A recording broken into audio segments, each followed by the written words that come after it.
Assalamualaikum warahmatullahi wabarakatuh. We from Group 2. We present about the material is development of the Indonesian education curriculum. Before that, I will introduce our group. Me, Dani Farmayola, Anita Nuraini, Yola Monica, and the last, Cindy Repa Pratiwi.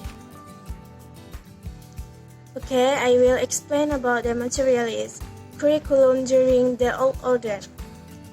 A. Curriculum in 1747. This year, education emphasizes more on the formation of the human character of an independent, sovereign, and equal Indonesian human being with other nations. Jadi, pada kurikulum ini memakai istilah bahasa Belanda yaitu leerplan, di mana leerplan artinya rencana pelajaran. Pada saat itu, istilah ini lebih populer dibandingkan istilah kurikulum bahasa Inggris. Karena masih dalam suasana perjuangan, pendidikan lebih menekankan pada pembentukan karakter manusia Indonesia merdeka, berdaulat, dan sejajar dengan bangsa lain di muka bumi. B. Curriculum in 1952. This curriculum is more detailed for each subject called lesson plans. Kurikulum ini lebih merinci setiap mata pelajaran yang disebut rencana pembelajaran. Silabus mata pelajarannya jelas dan seorang guru mengajar satu mata pelajaran. And C. Curriculum in 1764. Curriculum system is centered on the development of morals, intelligence, emotional, skills, and physical. Jadi, sistem kurikulum pada 1964 kembali diperbarui.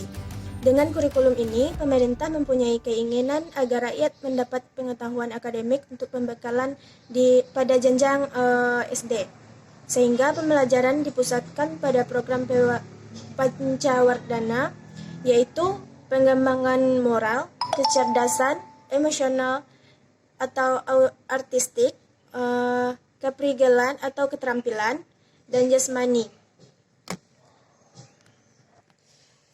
Okay, enough for me. Thank you.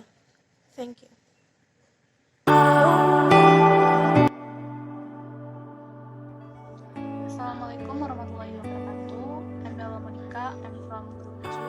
I would like to explain about the curriculum in new order atau kurikulum di orde baru. The first, we'll talk about the 1968 curriculum. 1968 curriculum is a renewal of the 1964 curriculum. Mainly the change of the structure of the educational curriculum from Pancawardhana to fostering the spirit of basic knowledge and special skills. This curriculum is manifestation of the change in orientation towards the pure implementation of the 1945 Constitution. This curriculum aims that education is emphasized on effort to form true Pancasila humans, strong and physically healthy, enhancing intelligence and physical skills, morals, characters, and religious. The content of education is directed at activities to enhance intelligence and skills, as well as develop a healthy physique. And the next, we come to the 1975 curriculum. This curriculum is emphasized the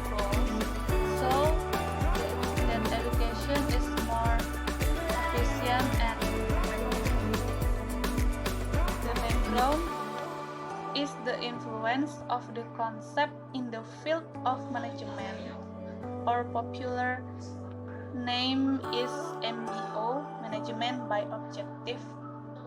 At that time, there are 5 principles in these curriculums are: first, the principles of flexibility.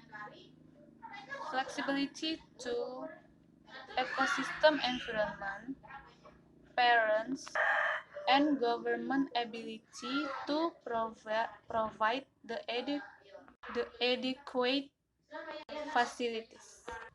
And the second is the principle of efficiency and effectiveness. These principles is demands to the best use of time, so that no time is lost. This curriculum choose a week of 36 hours, 2 lessons. And the third principle is goal-oriented principles. These principles demands that every hour's learning activity carried out by students and teachers is truly realized in the achievement of educational goals.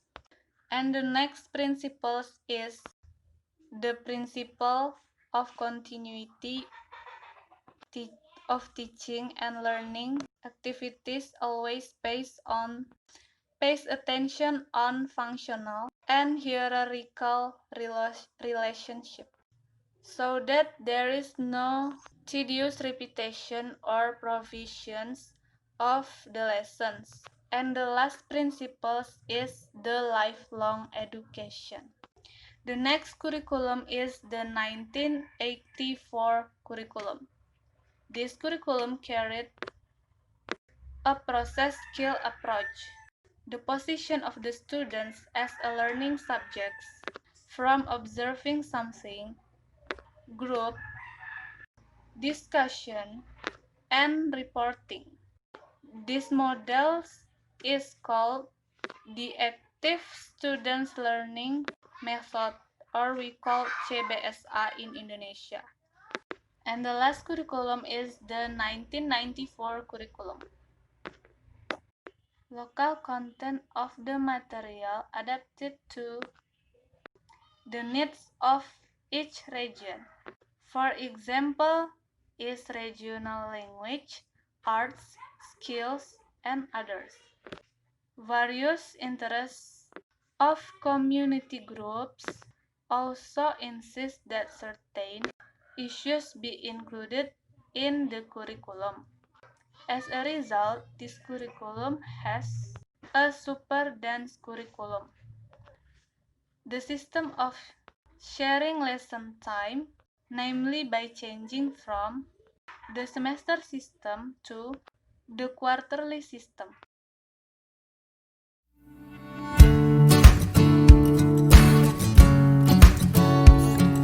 I'm Anita Nuraini. I will next explain curriculum during the Reformation era, curriculum 2013 and its revisions. Number 1, curriculum in 2004 is curriculum concept that emphasizes the development of ability to perform tests with certain performance standards, so that result is mastery of certain competencies. Number 2, curriculum in 2009 or KTSP. Teachers are given more the freedom to planning according to the environment and condition of students as well as school conditions. Number 3, curriculum 2013 and its revisions. Curriculum 2013 is designed continuously between existing competencies at elementary, junior school, and high school. Every student is required to be creative and innovative. Besides that, there is also the development of national characters. that has been integrated into all study programs. So, this is Curriculum 2013. The essential, basically the development is characters of students. Thank you. Will explain about curriculum in the pandemic era or new normal.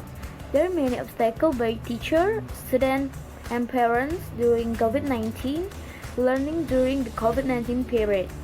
The first is the health and safety of students, educators, education staff, families, and communities are the main priorities in determining learning.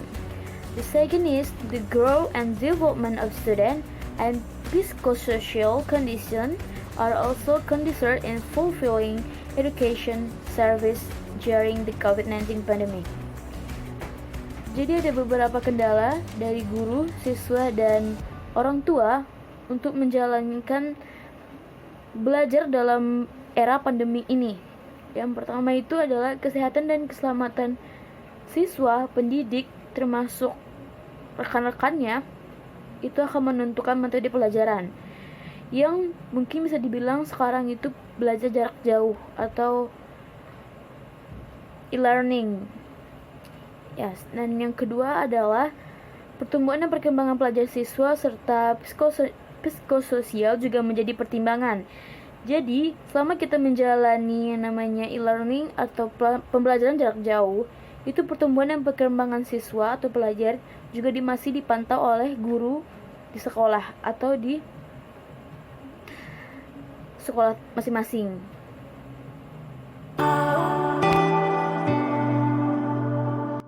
Okay, I'll tell you conclusion of development of Indonesian education curriculum.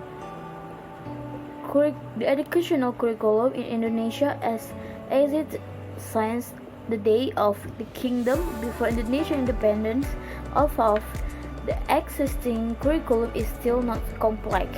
Indonesia has made change to its curriculum 8 times since Indonesia independence until now. Change and development in the existing curriculum are carried out with a view improving the existing education system and at the same time keep it up with the time. Kurikulum pendidikan di Indonesia sudah ada dari zaman kerajaan sebelum kemerdekaan Indonesia. Walaupun kurikulum yang ada belum kompleks, Indonesia telah melakukan 8 kali perubahan kurikulum sejak Indonesia merdeka hingga sekarang. Jadi, perubahan dan perkembangan kurikulum yang ada dilakukan bertujuan untuk memperbaiki sistem pendidikan yang sudah ada, sekaligus mengikuti perkembangan zaman. So, enough for me and enough for my group. Thank you for watching. Assalamualaikum warahmatullahi wabarakatuh.